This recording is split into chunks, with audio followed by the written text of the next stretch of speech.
Mula sa pagkain, kuryente, pamumuhay hanggang sa sunod-sunod na pagbubuntis, problema ngayon ng mga residenteng nakatira sa mga transition shelter sa Tacloban. Ayon sa mga eksperto, hanggat hindi na iaayos ang kanilang permanenteng tirahan, di malayong patuloy na manganganak ang kanilang mga problema. Narito ang kwento sa likod ng mga numero.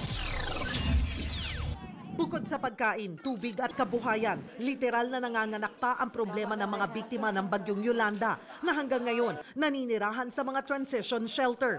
Si Nanay Josephine, buntis sa ika-14 na anak nang hagupitin ng bagyo noong 2013. Matapos ang 2 taon, ang kanyang anak naging 16 pa. Biro nila, limitado raw ang napaglilibangan ng mga residente rito pagdating ng gabi dahil sa kawalan ng supply ng kuryente. Kapalaran ko na siguro itong marami akong anak, tinitiis na lang namin. Sa siyam na resettlement site sa Tacloban, tinatayang nasa 133 ang buntis sa kasalukuyan. Ang mas nakababahala, ayon sa pag-aaral ng Oxfam, isang international NGO, lumolobo rin ang bilang ng biktima ng pananakit sa kababaihan ng kanilang mga kinakasama. Mayroong pag-increase noong incidence of violence against women and children actually. Isa na rito si Ruby na nakilala namin sa rescue center ng DSWD sa Tacloban. Sumbong niya, binubugbog siya ng kanyang live-in partner.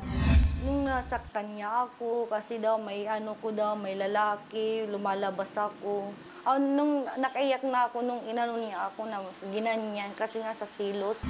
Sa numero ng DSWD sa Tacloban City, nasa 143 na kaso na ng pang-aabuso sa mga kababaihan at kabataan ang naitala mula Enero hanggang Disyembre ng 2014.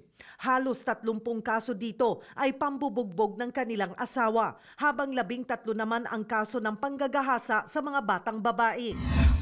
Kasi nangyayari yan, kasi di ba magulo, lalong-lalo na kung mailagay sila doon sa resettlement site na yung space, na wala silang sariling space. Kaya naman isa sa mga isinusulong ng Oxfam ang pagkakaroon ng tinatawag na gender-sensitive resettlement areas sa mga biktima ng kalamidad.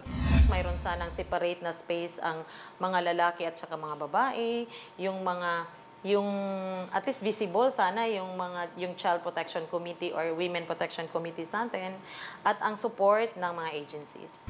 Nakalulungkot lang na habang naaantala ang paggawa sa mga permanenteng pabahay para sa Yolanda survivors, unti-unti namang nasisira ang pamilyang dito sana maninirahan.